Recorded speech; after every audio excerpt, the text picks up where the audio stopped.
My wife, 32F, and I, 33M, have been together a decade, married for 7 years. I truly thought we had a solid, loving marriage. If you saw us, you'd think we were that happy couple who tells each other everything. She knows me better than anyone, and I thought I knew her just as well. I never imagined she'd use the secret I entrusted to her as a weapon against me, especially not in front of our friends. Let me start by saying I know some people will think my secret is weird or hard to understand. Hell, it took me years to come to terms with it myself. Since my late teens, I've had a private habit of wearing women's clothes when I'm alone. Not all the time, not in public, and it's not because I want to become a woman or anything. Nothing against that, it's just not the case here. It's a comfort thing. When I'm by myself at home, sometimes I like to put on a dress or lingerie, or even just my wife's silky robe, and it makes me feel, I don't know, calm, safe. It's like a release from stress. I can't fully explain why it makes me feel good. It just does. It's intimate and personal, and I've always been ashamed of it, even though I know logically I shouldn't be. Society isn't kind to guys who do this sort of thing. So for years, it was my lonely secret. When my wife and I moved in together before we married, I was terrified she'd find out. I hid my things in the back of my closet, or buried in boxes. But about a year into our marriage, hiding something so important from the person I wanted to spend my life with felt wrong. It ate at me. I mustered the courage and told her. I remember that night, my heart pounding so hard I thought I'd pass out. I basically blurted out that sometimes I like to wear women's clothes in private, and that it had nothing to do with her not being enough, or me cheating or anything crazy. I was just wired a bit differently. I expected her to freak out, or be disgusted, or maybe laugh. But she didn't. She hugged me. She said thank you for telling her, and that she loved me no matter what. She even joked that I would look cute in one of her red dresses. I cannot describe the relief I felt. I broke down crying in her arms from the release of it all.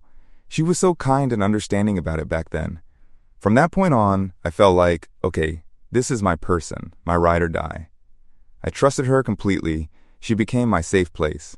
Occasionally, on a lazy Sunday, if no one was coming over, I'd wear something femme around the house. She didn't bat an eye. Sometimes she even complimented me like, "Those colors suit you," which made me blush but also feel accepted. I was still shy about it, like I never paraded around. I just quietly exist in my comfort zone. It became almost normal for us in private. I never ever did it in front of anyone else, and she promised me she wouldn't tell a soul. We both knew most people wouldn't get it, and it's not something you want out in the open, given how judgmental folks can be. Fast forward to last weekend. We hosted a small get-together at our house with some close friends. We're a tight-knit group. We've known these 4 friends, 2 couples, for years. These are people who were at our wedding, people we see almost every week. I'll call them Mike and Jen, a married couple we've been friends with forever, and Aaron and Tasha, newer friends, dating for a year, but we've grown close quickly. It was supposed to be a chill evening. Drinks, a barbecue in the backyard, maybe board games later. Pretty standard. The night started great. I was grilling burgers, everyone was laughing, and my wife was playing bartender, making cocktails, strong ones apparently. I noticed she was drinking pretty quickly herself. She's usually able to handle her liquor, but that night, she was knocking back whiskey sours faster than she ate her dinner. I figured she was just letting loose because work had been stressful lately. At one point, I gently put a hand on her back and whispered, "You okay, hun? Maybe slow down a bit?" With a little smile. She just winked and said, "Tonight I'm off duty, babe.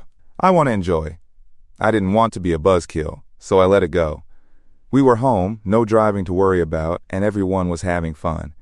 As the hours passed, she got really tipsy. Her cheeks were flushed, and she was laughing louder than usual at pretty much anything.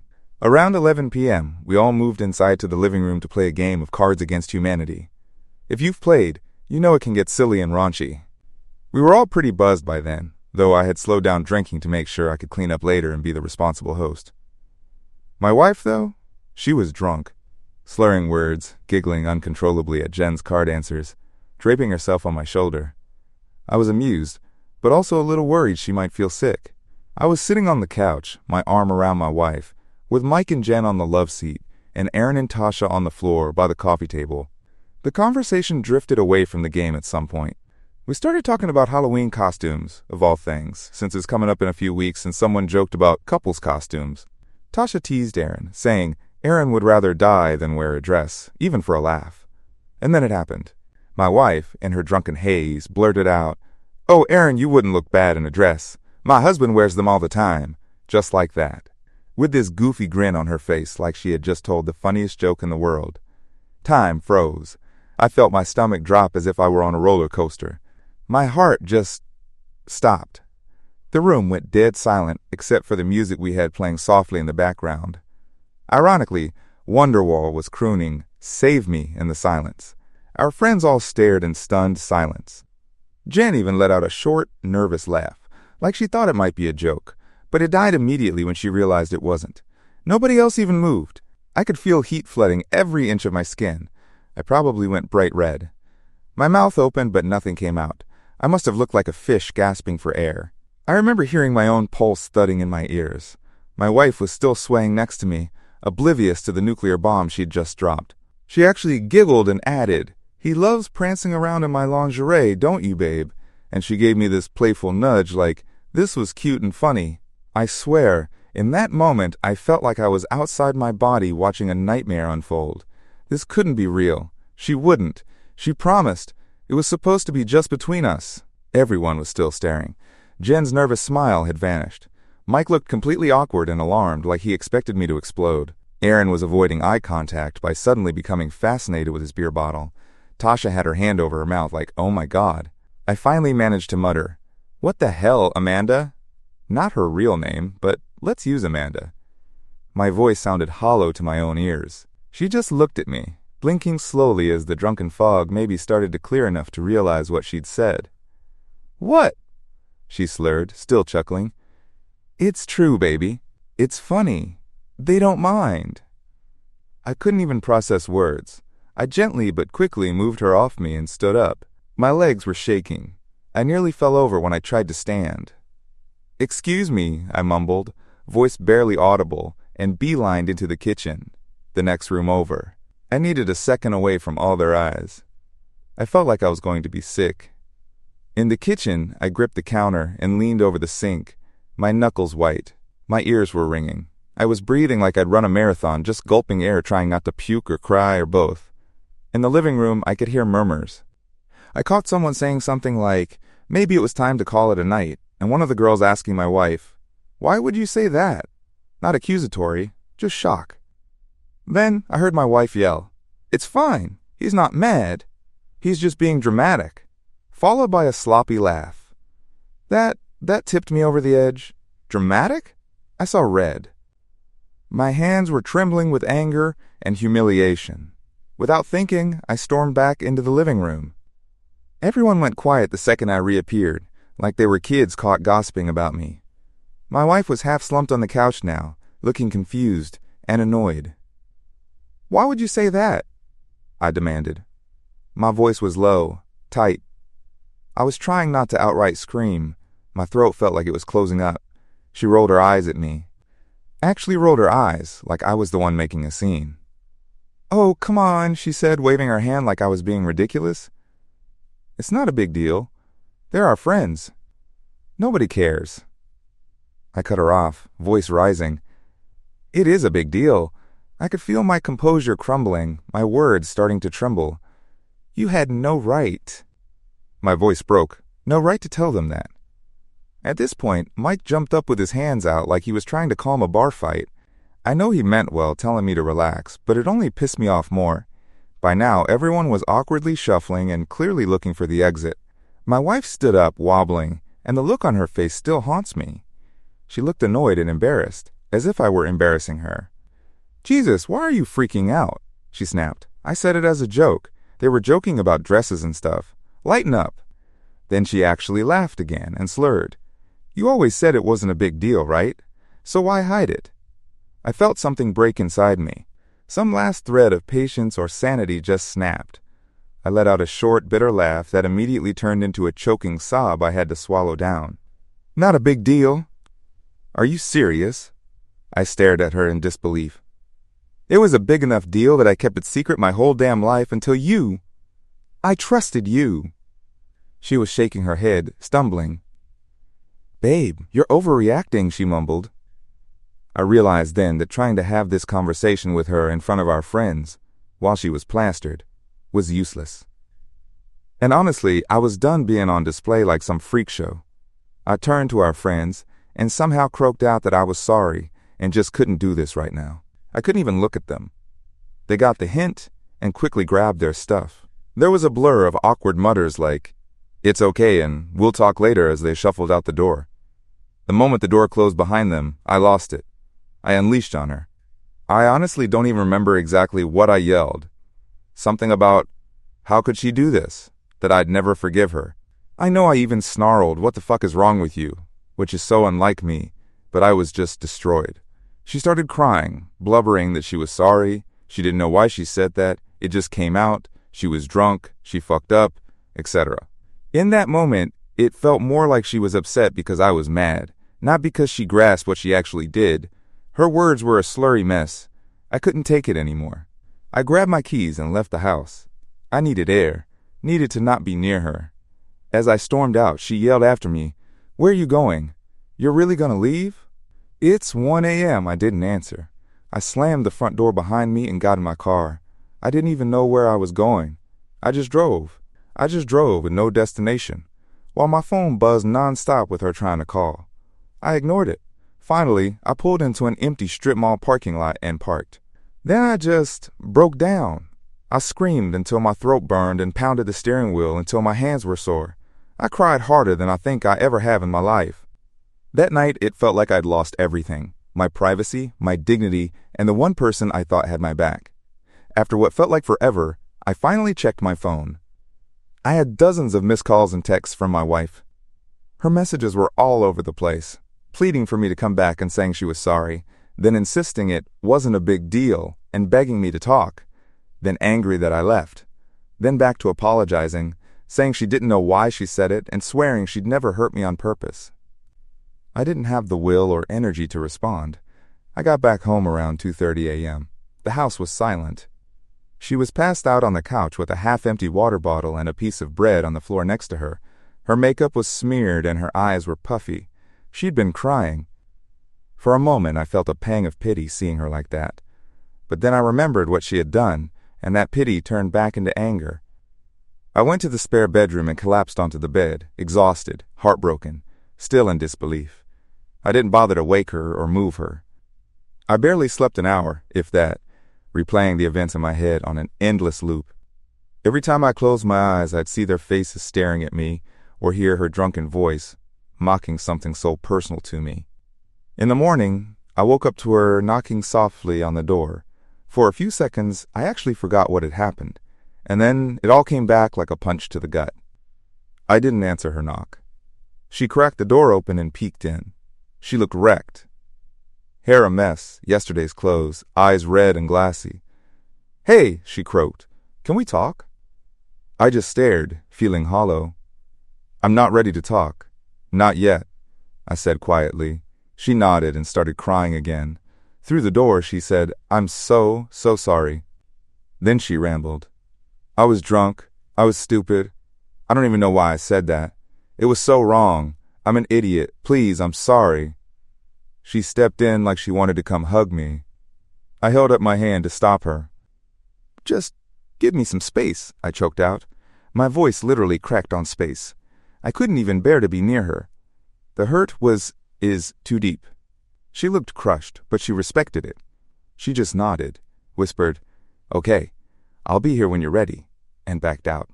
I heard her start sobbing as she walked away down the hall. When she left, I locked the door and sat on the edge of the bed with my head in my hands. I've never felt so alone.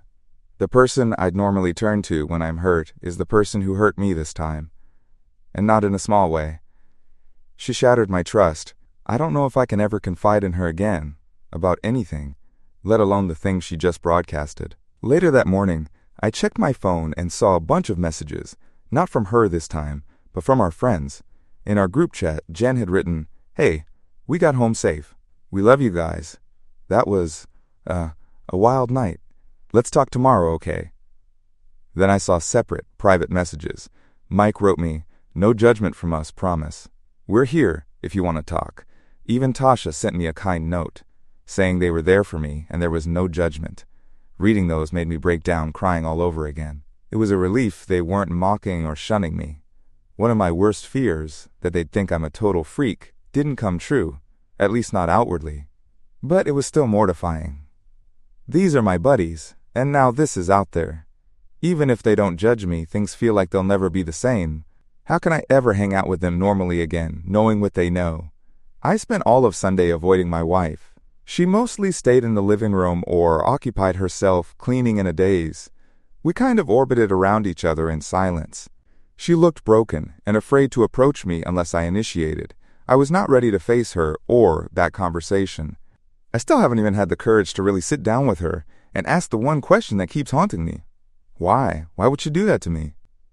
I'm honestly afraid of what her answer might be. Maybe she doesn't even know. Maybe she was just that drunk and stupid. Or maybe there's something darker under the surface that I'm not ready to face. I just don't know. As of right now, nothing is fixed. It's now Wednesday and we haven't truly resolved anything. I'm at work, but I've been a zombie for days. We exchange minimal words at home. It's like there's this heavy cloud hanging over us constantly. She tiptoes around me, and I can tell she's dying inside with guilt and fear. A part of me hates seeing her like that, because I do still love her. But another part of me is just cold, hurt. I can't forget what she did. I'm still sleeping in the spare bedroom. On Monday morning, she quietly left a glass of water and some painkillers by the door for me. She's trying in these small ways to show she cares, but it feels hollow right now. She asked if we could maybe see a couples therapist or something, and I just nodded without committing to anything. I know she's desperate to fix this, but I don't know if it's fixable. Look, I know I'm kind of all over the place. I'm hurt and lost. Part of me wonders if I was too harsh by storming out, or if leaving her alone while she was that drunk makes me an asshole. Or maybe even considering ending my marriage over this is an overreaction. I mean, no one died, right? It's not like she cheated. It's not like she doesn't love me.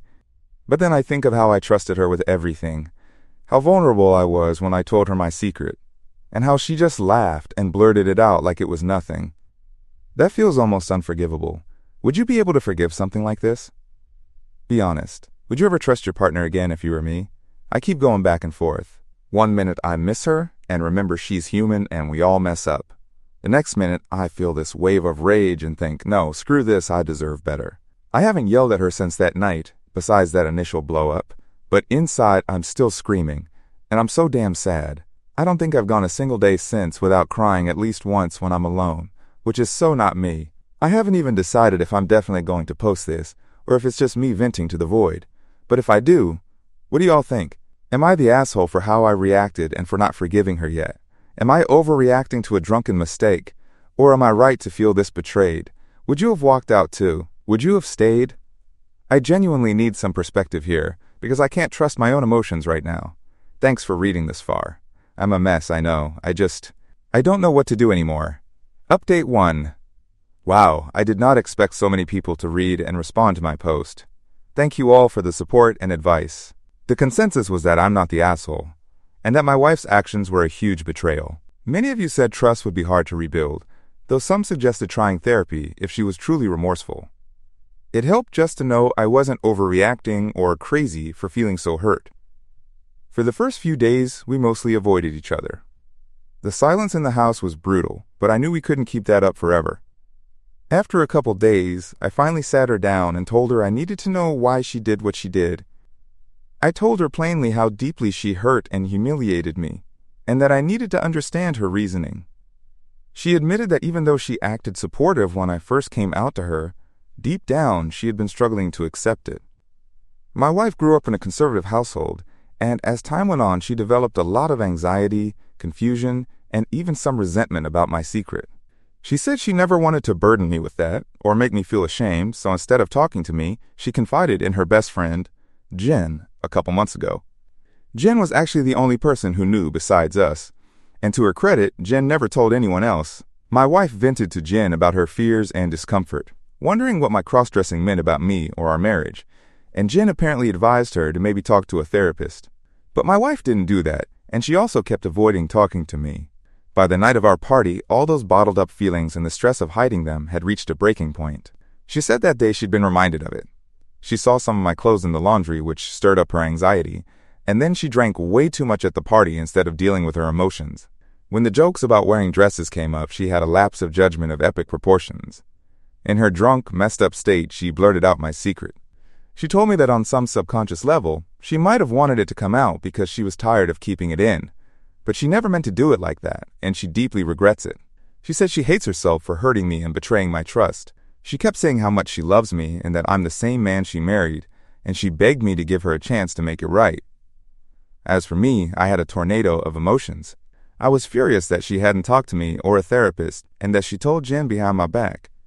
At the same time, seeing her so remorseful and broken, I felt a bit of sympathy. But mostly I was hurt, angry, and emotionally exhausted. I told her I need time and space away from her. I didn't promise anything, except that I would think about whether our marriage can be saved. I packed a suitcase. It breaks my heart that it's come to this, but I need to put my well-being first right now. And am now staying at my brother's house for the time being. She was crushed when I left, but she understood why. I also suggested she get individual therapy to sort out her own feelings, and she agreed. She's already scheduled a session, so we're separated for now. Our friends know we're taking some time apart. They can all pretty much guess why, given what happened, but no one has pried. I honestly don't know what comes next. I haven't ruled out trying couples therapy down the line, but I also haven't ruled out that this might be the end. I'm still incredibly hurt and trying to process everything. Not a happy update, I know, but it's an honest one. I'll update again if something significant changes. Thank you all again for reading and caring. Your support meant more to me than I can express. Update 2. I wish I had happier news, but things went from bad to worse. It's been a few weeks since my last update. In that time, we've barely spoken except about practical stuff. She's been seeing a therapist, and we had loosely planned to try a couples counseling session soon. I was cautiously hopeful we might be able to work on things in a structured environment. That hope just got completely obliterated. A few days ago, I went back to our house to grab a few more of my belongings before our scheduled couples session, which was supposed to be next week. My wife was home when I arrived. She seemed anxious, but she often looks that way lately. We made a bit of small talk, painfully polite and awkward. Then I headed to the bedroom to pack some more clothes and personal items to take with me. When I opened the closet, my heart sank. The gray storage box where I kept my women's clothes was gone. I double-checked everywhere, but it had vanished. I called out, trying to stay calm, and asked my wife where that box was. A long pause. Then she came to the doorway, eyes full of tears, and said, "I got rid of it." I felt an eerie calm wash over me. I just said very quietly, "What do you mean you got rid of it?" She started babbling. I donated it. I'm so sorry. I thought it would be for the best. I was going to tell you." "For the best?" I echoed, my voice now shaking. "For WHO?" She stepped toward me, tears streaming, wringing her hands. I thought if I removed the temptation, maybe it would help us both move on. I was trying to help. Those were her actual words. She thought my clothes, my private things, were a temptation, or a trigger to be removed, like they were the problem, as if my personal comfort items were an obstacle, and by getting rid of them, she'd magically fix everything. I completely lost it. I don't remember everything I said, but I know I was yelling louder than I ever have. I saw red. I remember screaming that she must be out of her mind, and asking if she hadn't done enough damage already. I demanded if this was her idea of earning my trust back by unilaterally destroying something so important to me. She was sobbing, saying she thought she was helping, that her therapist told her she needed to confront things. Apparently she interpreted that as, purge my husband's secret wardrobe. I'm guessing that's not what her therapist meant. I will admit, I said some really harsh things. "Are you out of your goddamn mind? Haven't you done enough to me already?" That sort of thing. I was furious, devastated, and frankly in disbelief that she could be this, I'll say it, stupid. This move erased any goodwill or hope I had left. It showed that she still fundamentally doesn't respect my privacy or my identity. It felt like she was trying to erase a part of me to make herself comfortable. At one point, she literally fell to her knees, sobbing and saying she'd do anything to undo it, that she'd even try to buy everything back from the donation center. But the damage was done. Some of those items were sentimental or hard to replace, and now they're just gone. More than that, it was the principle. She took something deeply personal and threw it out like trash. I was shaking with rage and tears. I told her in no uncertain terms that this was it. I was done. She begged me not to go, even tried to grab my hand, but I walked out while she lay on the floor crying. I felt strangely calm and clear-headed at that moment, knowing it was truly over. I drove straight back to my brother's place. He urged me to cool off before making final decisions, but even after a few days, my mind hasn't changed. I'm contacting a divorce attorney. I haven't told my wife yet. We haven't spoken at all, aside from a text she sent begging me not to leave her. I didn't respond. In my mind, there's nothing left to discuss. She crossed a line that cannot be uncrossed. I gave her a chance after the first betrayal, and she blew it with an even bigger one. This proved that no matter what she says, she doesn't truly accept me for who I am. Maybe she can't. It's sad, but it's reality. I'm devastated. This isn't the ending I wanted when I married her. But I have to have self-respect. She didn't respect my privacy or my belongings. Where does that leave us? Nowhere. I'll be staying with my brother and moving forward with the divorce. We'll have to sort out all the messy logistics of separating our lives.